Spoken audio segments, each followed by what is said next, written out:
Ayun!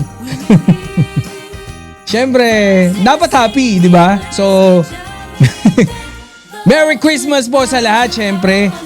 Lahat ng mga mandirigma natin, lahat ng mga loyalista, Merry Christmas sa lahat. Sana'y maging masaya yung Christmas nyo. Wala naman ako ibang hiling, kundi siyempre, naway magkaroon tayo ng Happy Christmas lagi. And then, of course, Happy New Year. Ayan.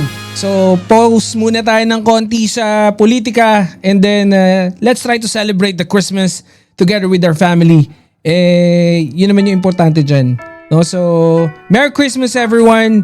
Ngayong taong 2025, i-celebrate natin siyempre yung kaarawan ni Jesus Christ.